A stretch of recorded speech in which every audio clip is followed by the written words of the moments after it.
Et la responsable de la louange m'a dit, ce n'est pas le don que Dieu t'a donné.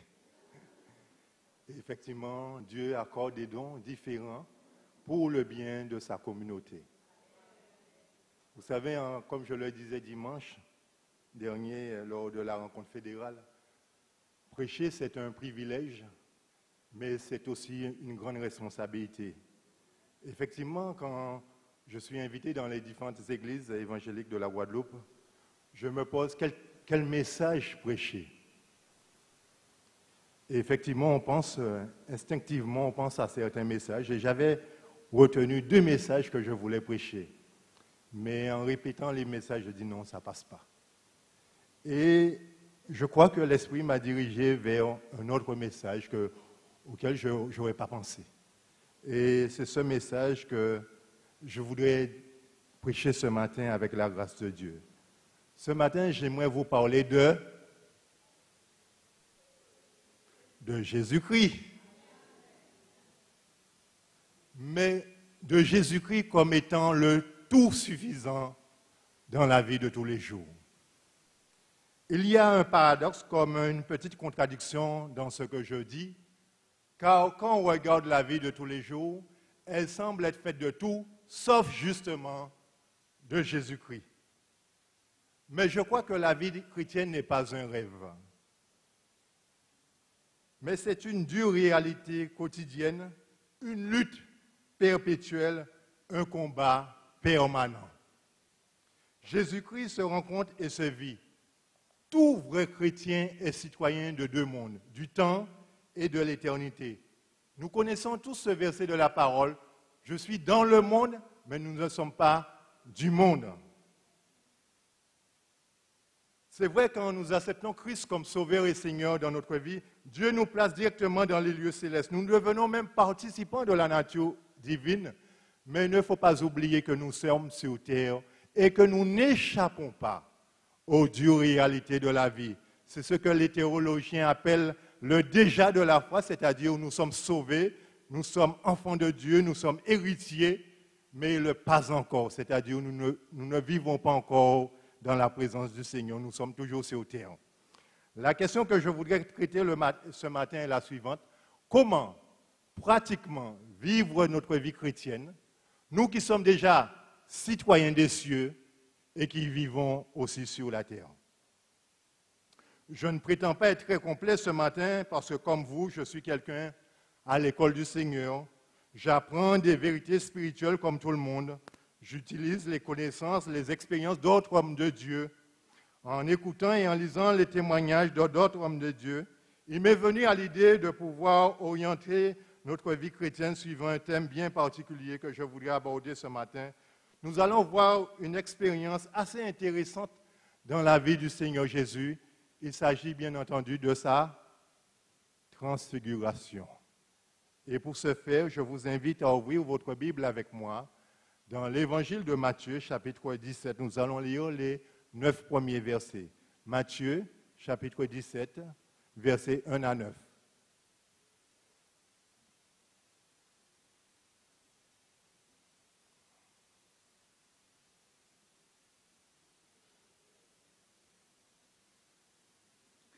Nous commençons notre lecture à partir du verset 1er.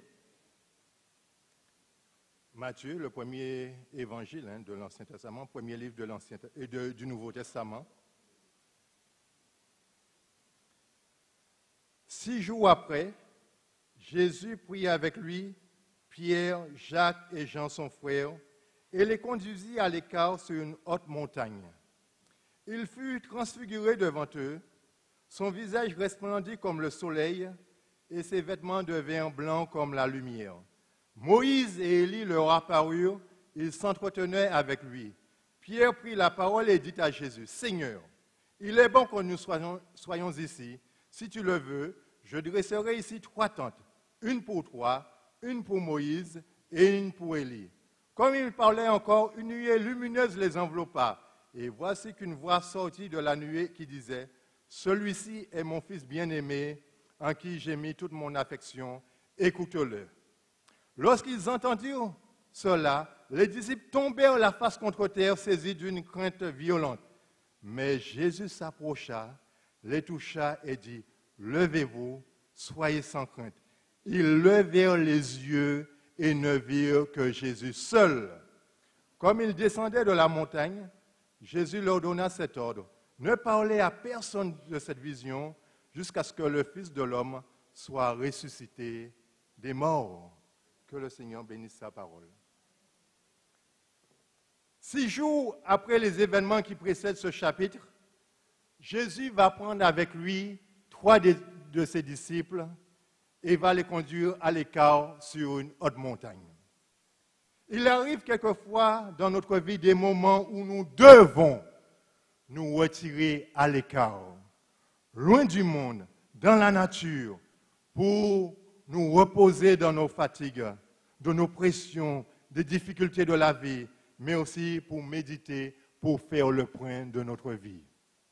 Mais nous avons aussi besoin de nous retirer à l'écart avec Jésus seul, pour passer du temps avec lui, dans le culte personnel.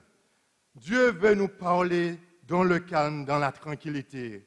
Quand nous sommes trop occupés par notre travail ou par les autres activités de la vie, nous n'avons pas le temps d'écouter Dieu. Mais ce moment à l'écart avec Jésus est très important pour notre vie chrétienne. Et là, les disciples, Pierre, Jacques et Jean vont vivre là une expérience extraordinaire. Ils vont voir Jésus-Christ transfiguré. La question qui est immédiate qu'on se pose, pourquoi la transfiguration dans la vie du Seigneur Jésus? Pourquoi Jésus a-t-il été transfiguré? Je ne vais pas développer ce thème parce que ce n'est pas là le but du message, mais je réponds rapidement à cette question. Il semble que ce soit une anticipation de sa résurrection et de sa venue dans la gloire. Souvent, dans la Bible, on anticipe sur les événements. Et en étant transfiguré, Jésus montre par là une anticipation de sa résurrection et de sa gloire prochaine.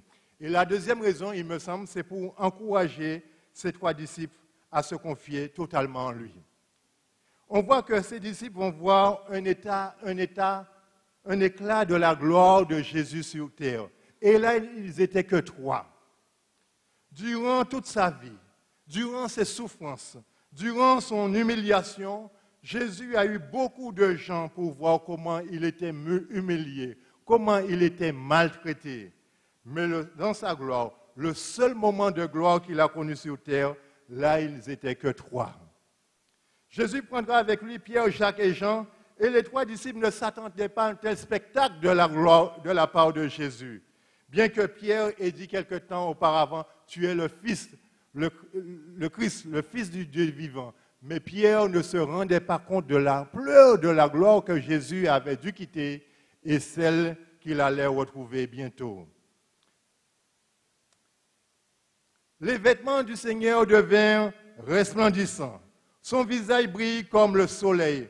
Et Jésus s'entretient avec 2 hommes, Moïse et Élie, qui sont les piliers de l'Ancien Testament, en montrant par là que Jésus est l'accomplissement de la loi et des prophètes.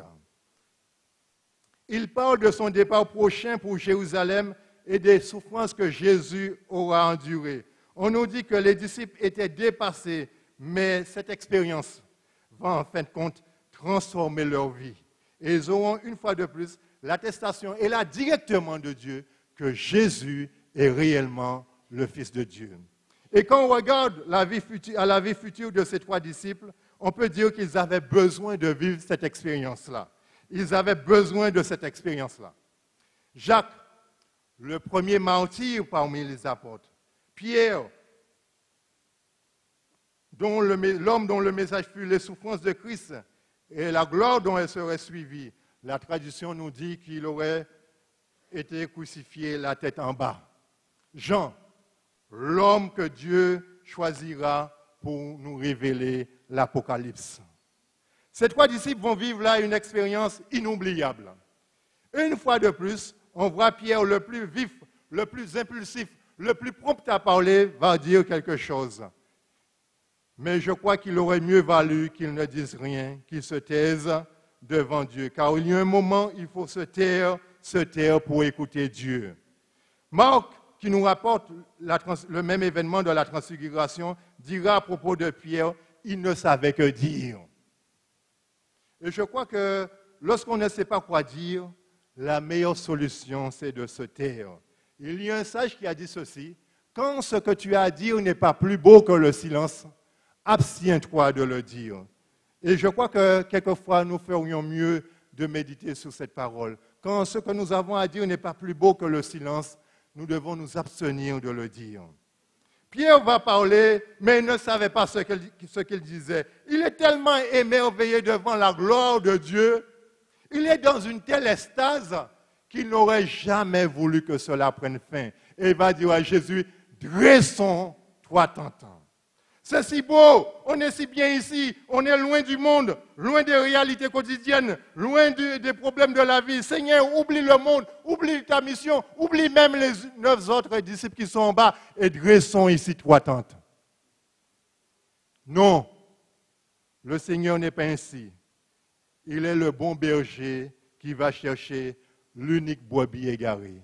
Alors si tu es une brebis égarée ce matin, Dieu te tend la main. Saisis cette main qui te tend. Saisis cette main tendue.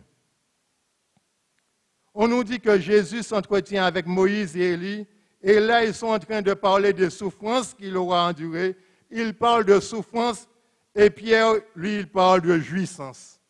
Combien les pensées du Seigneur ne sont pas les nôtres. Oui, ce jour-là, Pierre aurait aimé camper devant la gloire de Dieu. Il aurait aimé dresser sa tente. Et je crois que nous aussi, nous avons tous nos montagnes de la transfiguration où nous voulons camper, où nous voulons dresser nos tentes. Mais malheureusement, nous devons y redescendre pour aller affronter la réalité de tous les jours. Comme on aurait aimé rester avec Dan, chanter les louanges de Dieu, glorifier le Seigneur. C'est beau, on est exalté. On est dans les bienfaits du Seigneur, dans la présence du Seigneur. Prier ensemble, jouir de la communion fraternelle. Mais le Seigneur nous demande de redescendre de cette montagne pour aller affronter les réalités de tous les jours. Nous sommes invités pendant notre vie sur terre à communier aux souffrances du Christ et non à nous complaire dans le reflet de sa gloire. Après le culte du dimanche, déjà le lundi vient, où le train-train quotidien recommence, on fera toujours les mêmes choses et la vie semble plonger dans une monotonie aiguisante. Un homme très pessimiste a dit une fois que la vie n'est en fait qu'une pièce de théâtre qu'on joue quelquefois avec des légers changements de décor ou d'acteurs. C'est cette pièce de théâtre qu'on rejoue à chaque instant. Albert Camus a comparé la vie au mythe de Sisyphe. Sisyphe, c'est un homme dans la mythologie gréco-latine. Il était condamné à pousser un tonneau au sommet d'une montagne. Une fois le tonneau arrivé au sommet, qu'est-ce qui se passait? Le tonneau redescendait. Il a dit, en fin de compte, c'est ça la vie. Il ne faut pas chercher de but, chercher de raison dans l'existence. C'est toujours ce manège avec le train-train quotidien. Un autre homme encore plus pessimiste a dit, finalement dans la vie, nous n'avons qu'une minute de rire pour une journée de pleurs, une minute de repos pour des heures de travail. Alors, devant ces réalités de la vie, un peu exagérées, bien sûr, quand on trouve un moment où on est particulièrement béni, on a envie de dresser sa tente. On a envie de dresser nos tentes. Après des heures, des moments de communion bénis avec le Seigneur, ou avec les frères et sœurs, on a l'impression de sortir comme dans un rêve. Je me rappelle, il y a quelques années, j'étais dans un grand rassemblement baptiste en Écosse. Nous étions au moins 20 000 jeunes en train de glorifier le Seigneur. Quand vous voyez ça, j'avais l'impression de planer. Je dis, pourquoi ça s'arrête? Mais malheureusement, il a fallu que je remonte sur la région parisienne pour aller affronter la réalité de tous les jours. Mais même les rêves se terminent à un certain moment. Pour nous, chrétiens, nos montagnes de la transfiguration sont les jouissances de la communion fraternelle et divine. Dressons trois tentes, dira Pierre, mais malheureusement, nous ne pouvons pas rester à tout jamais sous cette montagne de la transfiguration. Beaucoup de chrétiens, quand il leur a fallu redescendre de la montagne, ils ont été déçus. Ils ont été comme les chrétiens de l'église d'Éphèse qui ont perdu leur premier amour. Beaucoup ont cru, qu'en se convertissant, que leurs problèmes étaient réglés. Ils pensaient qu'ils n'auraient jamais souffert, que leur vie serait un ciel sans nuages. Ils pensaient qu'être chrétien, c'est d'avoir le confort matériel, être toujours en bonne santé, avoir un porte-monnaie bien rempli, demeurer dans une maison moderne, etc., etc. Bien sûr, la Bible n'est pas contre ces choses, mais ils ont été bien vite désillusionnés, car petit à petit, en redescendant de la montagne, on se rend compte qu'on peut être chrétien et être malade. On peut être chrétien et être au chômage même de longues années. On peut être chrétien et échouer à ses examens. On peut être chrétien et avoir des enfants hostiles, rebelles. Il y a un homme qui a dit ceci, bien sûr, on n'est pas d'accord avec lui. Ce qu'il y a de pire avec Dieu, c'est qu'il ne fait rien. Et c'est ce que beaucoup de gens reprochent au Seigneur. Et devant l'apparent laxisme, je dis bien l'apparent laxisme, nous avons envie de prendre les choses en main et nous essayons d'être notre propre providence. Certains pensent que les moulins de Dieu meulent trop lentement et que Dieu ferait mieux de travailler à l'électricité. Alors, on perd sa flamme pour le Seigneur. On perd son premier amour. Et petit à petit, on sombre dans la monotonie de l'existence, dans la médiocrité de la vie chrétienne. Mais attention, Jésus n'a jamais dit qu'il était facile de le suivre. Il nous a dit que son joug est léger. Je crois qu'il s'agit de la relation qu'on a avec lui. Mais il nous a prévenu que nous aurons la croix à porter chaque jour. Beaucoup ont cru croire dans la vie chrétienne une rose, mais on a oublié que même la rose a des épines. Alors, on a toujours envie de dresser nos tentes devant les moments de bénédiction. Mais ce matin, je ne veux pas être trop négative. Car je crois que la vie est belle. Je crois que la vie vaut le coup d'être vécue. La vie chrétienne, je le reconnais, est difficile. Mais elle est passionnante. Elle est joyeuse. Elle est formatrice. Elle est libératrice. Elle vaut le coup d'être vécue. Je crois que les idéaux chrétiens valent le coup d'être défendus. Il y a un philosophe qui s'appelle Nietzsche. Il a dit que si l'homme a le pourquoi de sa vie, alors il peut supporter n'importe quoi. Et je crois que si nous avons compris cela, c'est une grande bénédiction pour nous. Si nous savons le pourquoi de notre vie, pourquoi nous existons, pourquoi nous sommes sur terre, pourquoi nous sommes sauvés, alors nous sommes à même de supporter n'importe quoi. Car la Bible répond à ces questions existentielles de l'homme. Je crois que le secret de ma vie chrétienne, je l'ai trouvé après plus de 4 années de conversion. C'est ce verset 8.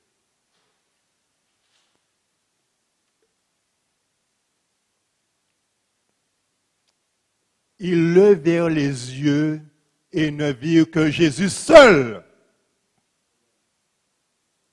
Avant, moi, je disais, c'est la faute de quelqu'un, c'est à cause de quelqu'un, à cause de qui? Je ne suis pas plus engagé, je ne suis pas plus motivé, tout cela. Non. Ils levèrent les yeux et ne virent que Jésus seul.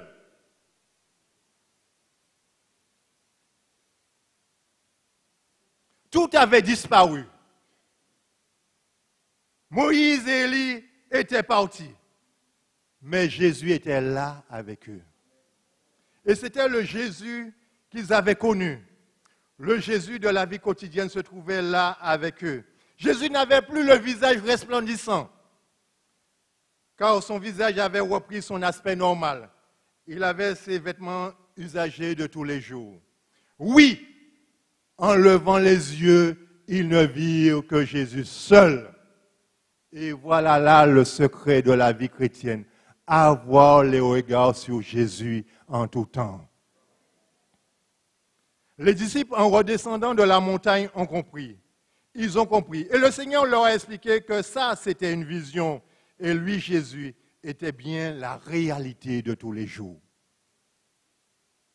Ne courons pas, frères et sœurs, après les émotions fortes, car on court le risque de vivre pour ces émotions fortes. Et vous rencontrez beaucoup de personnes qui parcourent les églises à la recherche d'émotions. Et une fois ils n'ont plus les émotions, qu'est-ce qui se passe? Ils restent chez eux. Parce que leur vie, ils ont besoin de cet artifice-là pour continuer. Mais ce n'est pas ça. Le Jésus de la vie de tous les jours se trouvait avec eux. Jésus, c'est lui le tout suffisant dans la vie de tous les jours. En ayant les regards sur Jésus seul, on peut vaincre la monotonie de l'existence. On ira au travail joyeux, car on pourra témoigner Christ à ses collègues. Avec l'argent qu'on percevra, on pourra partir en vacances et aider financièrement l'œuvre du Seigneur. En regardant à Jésus seul, on pourra courageusement reprendre les études, car on sait que le Seigneur sera avec nous. Oui, il faut redescendre des montagnes de la transfiguration. Mais Jésus redescendra avec nous car son nom est Emmanuel, c'est-à-dire Dieu avec nous. L'évangile de Matthieu commence par cette déclaration de l'ange à Marie. Le Saint-Esprit viendra sur toi et la puissance du Très-Haut te couvrira de son ombre. Tu seras enceinte et tu enfanteras un fils dont tu donneras le nom d'Emmanuel. Et l'évangile de Matthieu se termine par « Je serai avec vous tous les jours jusqu'à la fin du monde ». En ayant les regards sur Jésus seul, même si on est au chômage, on sait que le Seigneur veille sur nous. C'est vrai, quelquefois, les moulins de Dieu meulent lentement. Mais regardez les grains à la fin. Ils sont très fins. Le Seigneur met quelquefois du temps pour travailler, mais le travail est très bien fait. Dans les jours d'épreuve, nous aurons sa paix, la paix du Seigneur qui surpasse toute intelligence. La paix du Seigneur est celle de l'oiseau sur une brindille dans un océan en furie. On a demandé quelquefois à un homme de dessiner la paix de Dieu. Il a pris un petit oiseau, il l'a mis sur un brindille et il a déposé le tout dans un océan en furie. Il a dit, c'est ça la paix de Dieu. La paix de ce petit oiseau dans un océan en furie. Il est tranquille parce qu'il est appuyé sur le roc. Et je crois que c'est ce qu'exprime le psaume 46, versets 2 à 4, qui nous dit ceci. Dieu est pour nous un refuge et un appui, un secours qui se trouve toujours dans la détresse. C'est pourquoi que nous sommes sans crainte quand la terre est bouleversée et que les montagnes chancellent au cœur des mers. Quand leurs eaux grondent, écument, ébranlent les montagnes et en se soulevant. Il est un fleuve dont les courants réjouissent la cité de Dieu, le sanctuaire des demeures du Très-Haut. Dieu est au milieu d'elle, elle ne chancelle pas. Dieu la secoue dès l'aube du matin. Dieu est pour nous un refuge, un appui, un secours qui se trouve toujours dans la détresse. C'est pourquoi nous sommes sans crainte quand la terre est bouleversée, que les montagnes chancellent au cœur des mers.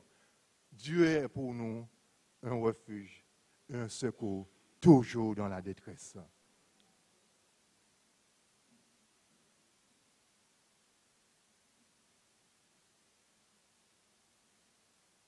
Oui, je crois que Jésus sera là pour nous apporter le réconfort dans les jours de détresse, de peine. Les disciples pouvaient redescendre de la montagne de la transfiguration car ils ont compris que le secret était en fait Jésus-Christ. La vie chrétienne est difficile, faite de nombreuses épreuves, mais nous entendons le Seigneur qui nous dit « Vous aurez des tribulations dans le monde, mais prenez courage car j'ai vaincu le monde. » Il arrive même quelquefois que nous soyons dépassés par les événements, mais nous ne savons que faire. Mais ayons l'attitude du roi Josaphat qui adressa cette prière à Dieu. Seigneur, je ne sais que faire, mais j'ai les yeux sur toi. J'ai le regard fixé sur toi. Jésus veut être et peut être le tout suffisant dans notre vie de tous les jours. mais il nous demande de regarder à lui seul. Êtes-vous en train de regarder à Jésus seul ce matin? Le psalmiste Asaph disait, « Quel autre ai-je au ciel que toi? Et sur la terre, je ne prends plaisir qu'en toi. »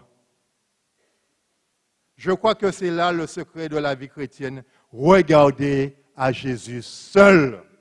Mais regardons-le avec de bons yeux, non pas avec les yeux du doute, de l'incertitude, de l'incrédulité, même pas avec les yeux de la religiosité, mais regardons-le avec les yeux du cœur, avec les yeux de la foi.